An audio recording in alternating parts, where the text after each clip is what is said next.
வணக்கம். தனுசு ராசி குரு வக்ர பலன்கள் 2024 முதல் 2025 வரை. வருகின்ற 15/10/2024 புரட்டாசி மாதம் 29ஆம் தேதி செவ்வாய்க்கிழமை காலை 10 மணிக்கு குரு பகவான் வக்ரம் பெறுவார். குரு பகவான் வக்ரம் பெற்று வக்ர நிவர்த்தி என்பது 11/2/2025 தை மாதம் 29ஆம் தேதி செவ்வாய்க்கிழமை காலை 10 மணிக்கு குரு பகவான் வக்ர நிவர்த்தி அடைவார்.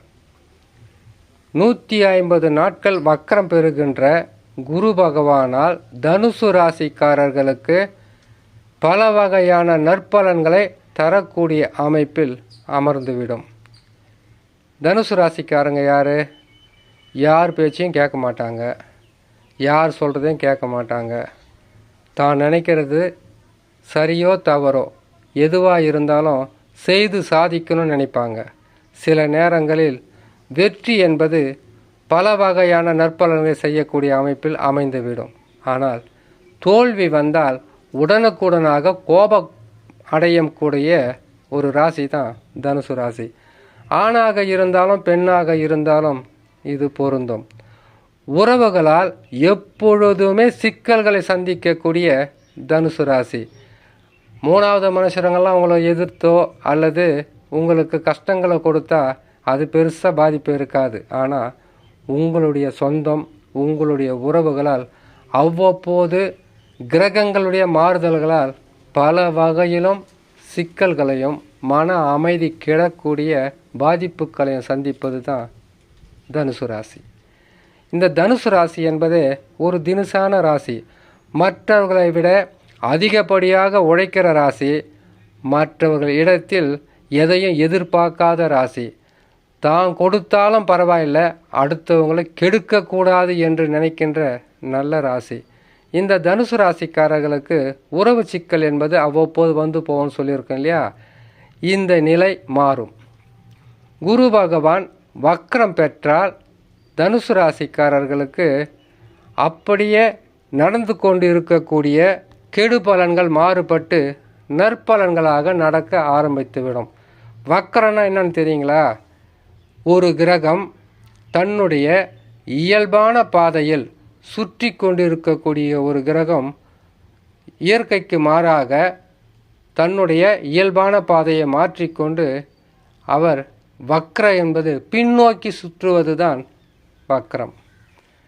இந்த நிலையில் குரு பகவான் 150 நாட்கள் அமருவார். அப்படி அமரும்போது தனுசு ராசிக்காரர்களுக்கு குடும்பத்தில் ஏற்பட்டிருந்த குழப்பம், செய்யும் தொழிலில் ஏற்பட்டிருந்த பிரச்சனை, நம்ம இந்த ஊரில் வேலை செஞ்சுக்கிட்டு இருப்போம், அடுத்த ஊருக்கு போகிறது, அடுத்த ஊரில் போய் வேலை செய்கிறது, இனம் புரியாத மனிதர்கள் சேர்றது, இல்லைன்னு கேட்டிங்கன்னாக்கா நம்மளுடைய உறவுகளால் பல வகையில் பாதிப்பை சந்தித்து அதற்கு பிறகு நாம் செய்கின்ற தொழிலுக்காக இடம் மாற்றிக்கொள்வது, இப்படிப்பட்ட பாதகங்களை தருவது தான் இப்போ இருக்கக்கூடிய கிரக அமைப்பு.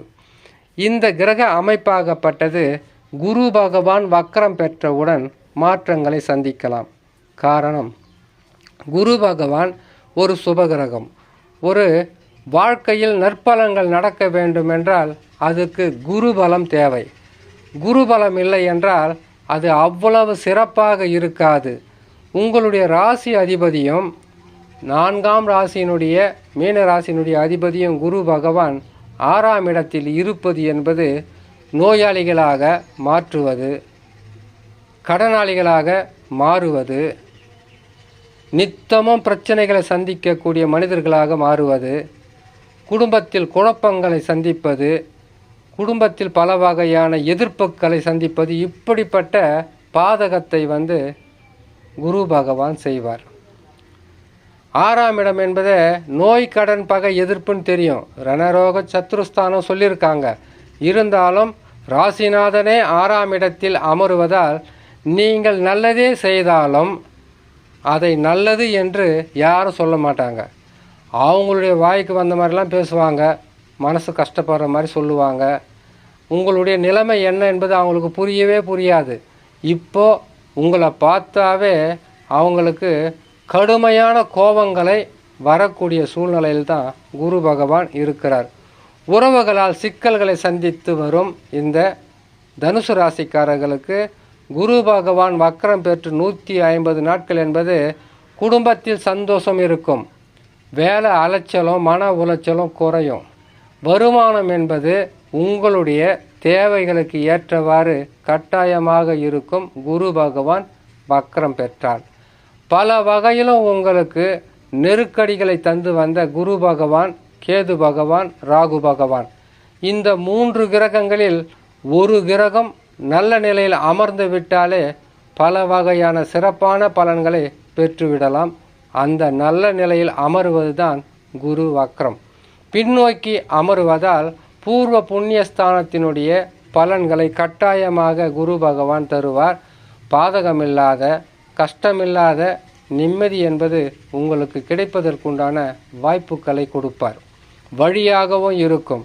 இப்போ இருக்கக்கூடிய கஷ்டமான சூழ்நிலையிலிருந்து மீண்டு வருவதற்கு குரு தட்சிணாமூர்த்தியை வியாழக்கிழமை தோறும் வணங்கி வருவதும், ராகு கேதுக்கள் சரியில்லாத இருக்கின்ற இந்த காலகட்டத்தில் முடிந்த அளவுக்கு நவகிரகத்தில் இருக்கக்கூடிய ராகு கேது பகவானை வணங்கி வருவதும் மன ஆறுதலையும் உங்களுக்கு உண்டான மன குழப்பங்களிலிருந்து மீண்டு வருவதற்குண்டான வழியாக இருக்கும். தனுசு ராசிக்காரர்கள் குரு வக்ரம் பெற்றவுடன் இயல்பான வாழ்க்கையும் சந்தோஷமும் கிடைத்துவிடும் என்று சொல்லி இன்னொரு நல்ல பதிவில் உங்களை நான் சந்திக்கிறேன். நன்றி, வணக்கம்.